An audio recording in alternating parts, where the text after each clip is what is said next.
Happy Tuesday, everyone, and welcome back to the 12th Horseshoe Podcast here on Search Sports TV and the 12th Horseshoe Podcast YouTube channel, presented by Prova, an Italian eatery of Moonachie, New Jersey. Alongside my partner, Eli Weintraub, Jack Rizzo with you today. Thank you for joining us. Well, spring is around the corner. It was certainly a much warmer day here in the Northeast, Eli. It hit 50 degrees today for the first time in quite a long time, so spring is almost here. How are you feeling today, Eli? It better stay like this when baseball starts next year. Not next year, next month, because it was such a beautiful day today that I need that weather for when we do the broadcast outdoors. I need that weather like today. I don't need this cold weather just for when baseball starts. I don't care if it comes back now, but not for baseball when it starts. But I'm doing great though. I am glad you're doing good, Eli. So it's been just over 2 weeks now since the Super Bowl was played. This is usually a pretty quiet time in the offseason, but thought we'd hop on here just to talk about a couple of things. We'll start off with our season recap of our predictions and everything. So we briefly talked about it on our last show. We'll go more in depth to it today. So for the 2023-2024 season, there were 285 total games. I went 187 and 98 for the games picked this year. There were no ties in the NFL this year for the second straight year. Incredible. And Eli went 175 and 110. So we both improved. We both improved from the year last before. year. We both improved. Yeah, the year before we were both 169 and 113. I'm certainly happy that I was able to get to under 100 losses. These games are not easy to pick, so I feel really happy about that. How about you, Eli? I am disappointed that I did not have a better record. Oh. I think I just choose silly games, silly game choices, silly losses. Something you can't predict every game in the NFL. It's very tough, especially the later games, not so much the early ones, the later on games. But proud that at least only got 110 losses. Guess that's a start. It's better than last year. Better than last year. You know what? I'll take it. All right. Well, what you did do great, though, Eli, was your lock of the week. So I went 13 and 7, but you went 18 and 2 with your lock of the week. So very well done. Good choices on that part. The only two you got wrong. You got the 49ers wrong over your Seahawks. Yeah, I couldn't. Yeah, over your Seahawks, Max. And then I'm trying to find the other one you got wrong. Give me 1 second. Might have been the Giants. No, I would hope you wouldn't have picked the Giants in the lock, Eli. I would be very beside myself if you did. Might have been week 18. I can't. Week 18. I think I got right. You got week 18. Here, I'm gonna find it. Just give me 1 second. Okay.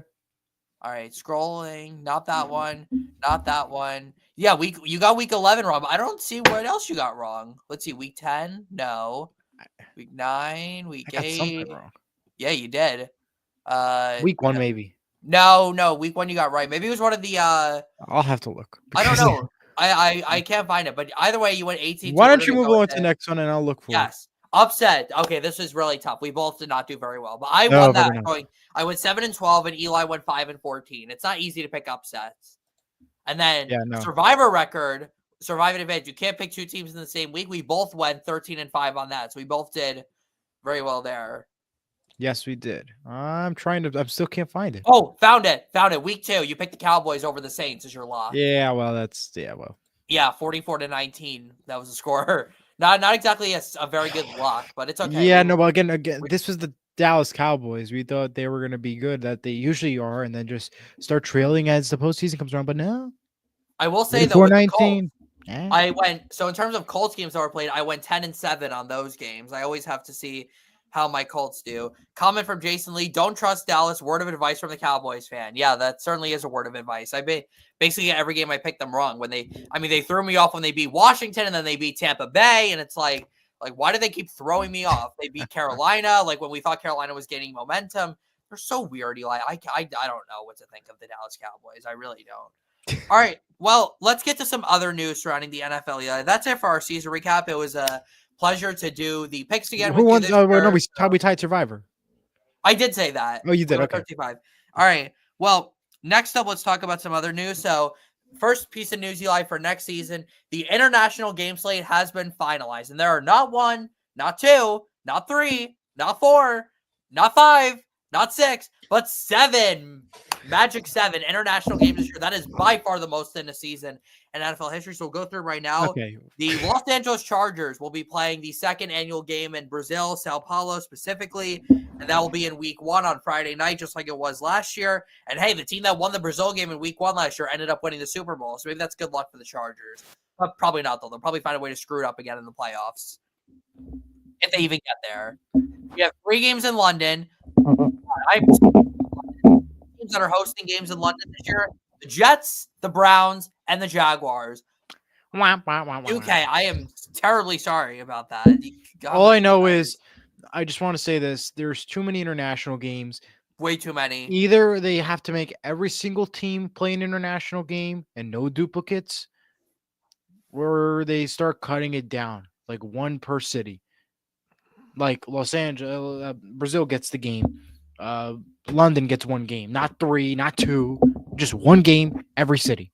Well, if that's what they're gonna do, not go 5 times in London, then all right, let's go another 2 times in Germany. We also have the first ever game in Berlin, hosted by yours truly, the Indianapolis Colts. Germany, I'm also very sorry about that. We have the first game ever to be played in Spain, in the capital Madrid. That'll be hosted by the Miami Dolphins. I'm sorry about that, Spain as well. And then we have the first game to ever be played in Dublin, Ireland, hosted, that's pretty cool, by the Pittsburgh Steelers. Again, Ireland, I am so sorry. The teams that are hosting the international games this year are horrible. No, not great. Except for maybe the Chargers. That's not even that great either. No. Bottom line is, though, they either got to send every team international or they really got to cut it down. We don't need 3 London games. We don't need 2 London games. We need to cut it down to 1 per city, maybe every other week, something like that. I mean, it's horrible just to think about us on the East Coast. We have to watch the game at 9:30. If you're not up at 9:30 in the morning to watch the game, think about those people on the West Coast, 6 o'clock in the morning. I get it. They get Sunday Night Football, but still. Absolutely. Well, let's talk about the news, Eli, of the last couple of weeks. Aaron Rodgers will not be a New York Jet in 2025. Yep. Great choice. Yeah, exactly. 100% agree. They have officially now announced that they will not be moving on, whether it's by trade or whether by signing. I don't think anyone's going to trade for him, but fortunately, the Aaron Rodgers experiment is over, and I'm sure much to the joy of the New York Jets fans. Yeah, I mean, it was a rough ride for this Jets group, and I'm glad that it's now over and we'll not see Aaron Rodgers next year. But the question is, will the Jets be better, worse, or the same old Jets? That's the big question that's going to be on everybody's mind. Kind of in the middle right now. I don't think they're going to be better. I don't think that they're going to be as worse as last year, but I think they're going to be right in the middle. All right, we have other news to talk about. Free agency is coming up, and the NFL announced that the salary cap will be raised between $22 million and $26 million this offseason. I like it, though. I like raising the salary cap, though. I think, again, contracts are obviously getting bigger nowadays, and teams need to have more room to sign players.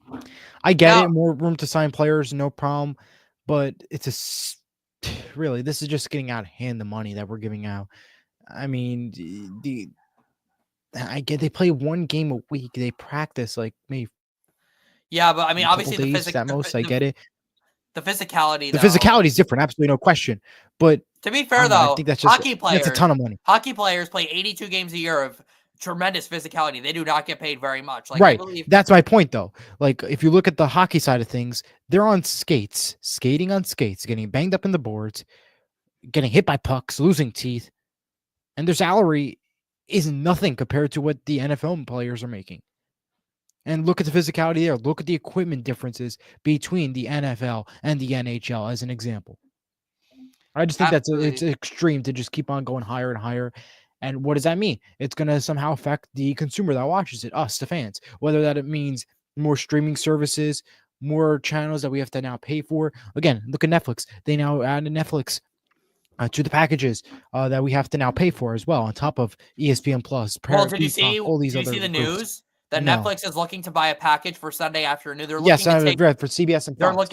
looking to potentially take over. Now, it wouldn't be for several more years, but the NFL could opt out of the deal with CBS in 2029. Obviously, Absolutely. I'm sure CBS and Fox will really throw a lot of money out to try to keep Absolutely. it. They're not Because going to that want is to lose it. that's what saves their networks. I mean, CBS, they have the March Madness, which brings up good viewership, but it's only March and April.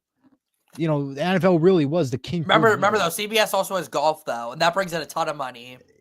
Not as much as the NFL. Well, no, they do actually bring because it's all Right. year though. Like they have tournaments every weekend, and that really brings in a lot of money. Right, but not as much as the NFL does within that short span, though. We got to keep in mind about that.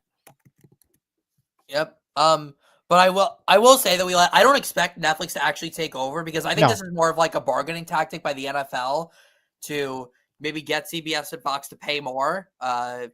Yeah, but we saw that with ESPN and the MLB, and what happened? ESPN ended up leaving MLB. Well, to be fair though, Eli, ESPN does not take MLB as seriously as CBS does the NFL. That is true. If you watch ESPN's coverage, it's literally only about LeBron James and the NFL. It's literally about nothing else. That is no question. I can't believe ESPN has hockey rights. They don't do pregame shows before their hockey games. With Four Nations, they did really good job with. They did.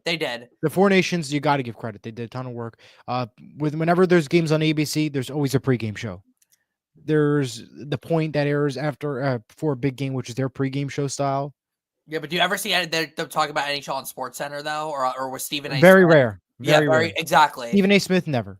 Because and baseball, they never talked about baseball either. Yes, so. And I think that's how ESPN changed and lost their rights with the MLB. Yeah, because it turned down. It looked. They basically what it was originally. It was the greatest thing that ever happened to ESPN. They had Sunday Night Baseball. They had everything you could possibly imagine. But if you look on paper now, they barely want to talk about it on the networks. When it comes down to the wild card, they show it twice on like a Get Up program. That's about it. They don't even announce it on a first take. They don't talk about SportsCenter. Nothing. They move other programmers around just so the other programs can air and talk about the main sports, not baseball. So I could see why MLB is leaving in that sense. But I believe ESPN's the only major network that has access to all four major sports in North America. Yes. Yeah. Fox doesn't do hockey. Fox doesn't hockey, nor does CBS, and NBC lost the rights. Exactly. Oh, I miss it. I miss the NHL on NBC. Those were good times. I mean, it was a good time, but honestly, it was the right choice because now everything's on No, Peacock. I just missed the theme song. I missed the theme song. Yeah, I agree with that. But like I said, but to be fair though, Peacock has ruined NBC Sports. To be fair though, most of the announcers from NBC went to TNT, so we still have a lot of the same announcers doing all the games. And Doug Emmerich was going to retire anyway. So regardless if they moved or stayed. Yeah, I think Peacock just ruined NBC Sports a lot too because now you have more games there to the network. Yeah, it helped in some matters and stuff, but it also hurt. You're losing what could have been crucial viewership on your main NBC platform or on the NBC Sports channel that they used to have. Yeah, but I'm so happy. Good riddance to baseball going off ESPN. I'm so happy that they're doing that because they can go. Now the question is, does the WNBA take over the time slot for Sunday? Because that's usually what also happens during the summertime as well. They're getting boosts with the viewership. It's possible. Yeah, well, I will say though that it is pretty cool because opening day this year between the Yankees and the Brewers, Joe Buck is calling the baseball game for ESPN, and that's the first baseball game he's called since he was with Fox. He has not called a baseball game for ESPN. He did with the Bally Sports. I forgot what team it was, but he did that last year. Probably the Cardinals because because he was the Cardinals TV announcer for a while before he was big at Fox because obviously his father Jack Buck was a longtime voice of the St. Louis Cardinals. All right, well let's get back to NFL news. We've had some other big news. As we mentioned with the salary cap and free agency, it was increased this year. The Dolphins released a couple of players. They released Raheem Mostert, who had 20 touchdowns a couple of years ago. That'll be a nice signing for anyone looking for him. They also released corner Kendall Fuller. I will say though, Eli, this free agent class is not very strong, particularly. No. It's pretty weak class. It's strong. It's not what it was last year. Yeah, the secondary, really the only place where there are strong players is the secondary and maybe running backs, and that's it. Yeah, that's about it. Justin Tucker has a lot of problems. We'll just leave it at that. Yeah, we'll leave it at that. Okay. We also have the Panthers re-signed Andy Dalton to a 2-year deal. He'll back up Bryce Young again. A couple more releases. The Chargers are going to host the game in Sao Paulo, Brazil. The Eagles hired Kevin Patullo as their new offensive coordinator, replaced Kellen Moore, who departed for the Saints head coaching job. The Patriots have the most salary cap, $126 million in cap space the Patriots have. They're going to be big spenders. Yeah, I can see them going after T. Higgins and after all A these ton of guys. all these big time names. Oh, All-Pro guard Zach Martin officially announced his retirement from the NFL. A 9-time All-Pro board, 11 seasons. He had more All-Pro selections than he did holding penalties in his career. Just think about that for a second. 7 holding penalties in his career over 11 seasons. First ballot Hall of Famer. There's no question. First ballot Hall of Famer. One of the greatest offensive linemen that's ever played this game. Absolutely. We also had news today that the Bills extended their star receiver, Khalil Shakir, to a 4-year, $60 million contract. That's an excellent deal for one of the more underrated receivers in the game. And considering what some of these other receivers make, I think that's a steal that Buffalo got. Really good receiver. Absolutely. That they locked up for 4 more years. Keanu Neal retired, former safety of the Falcons. Shaq Thompson, the longtime linebacker of the Carolina Panthers, was released. Matthew Stafford was given permission by the Rams to seek a trade, Eli. Where I could don't you like see that this at all. going? Do you think they trade him or no? I think he's going to resign. I don't know. I think he's a Ram. Why would you want to leave that? Where would you go? Maybe Seattle? But I mean, really. Well, because he has 1 year left on his contract, so they can't agree. You could explore options, but I think he's going to be a Ram. He won a Super Bowl with them. Just stay. I agree. I think and they have the opportunity to win another one. They're a good team. Absolutely, they are. I know you're losing Cooper Kupp, but like you could replace him now. He's kind of old. Jonathan Allen of the Reds, or I almost said the Redskins of the Commanders. You did say the Reds though. Yeah. Well, Jim Nance says Redskins a lot when doing the CBS games, but all right. But Jonathan Allen requested a trade from the Commanders.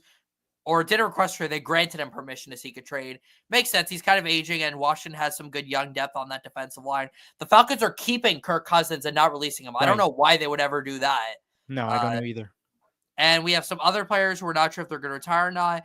Jason Peters retired today, former lineman. He's also a future first ballot Hall of Famer, 9-time Pro Bowler, 6-time All-Pro, one of the greatest left tackles of all time. And yeah, Eli, that's basically it. The Eagles. Yeah. There's a lot of talk about whether the Eagles were going to be invited to the White House or not. Well, they are invited to the White House. That's usually how it goes with every. Yeah, I don't get to the politics stuff. I mean, if they go, they go. They don't go, they don't go. It really don't make a difference on how it impacts the game. Yeah. All right. Well, that's basically all the news we have, Eli. Free agency opens up on March 10th. So, the combine starts. The combine is this weekend. Yes, out in Indianapolis. Hey, Eli Jack. Hi, Sarah. This is one of my friends, Sarah. She's a good, big Colts fan, big Iowa Hawkeyes fan, big St. Louis Cardinals fan. So appreciate you as always, Sarah. Yeah, so the combine March this Thursday to Sunday out in Indianapolis, where it is every year. I hope it never leaves Indianapolis. It's great for the city that they're able to host it. And that's basically it, Eli. So unless you have any more thoughts, we're going to wrap it up. I got nothing else. Stay tuned for more content on the way. Absolutely. Well, we will see you all in a couple of weeks for our next show. Enjoy the rest of your week. Jack Rizzo, Elijah Weintraub signing off. You've been go watching Seahawks, go Devils podcast. Go Colts and go.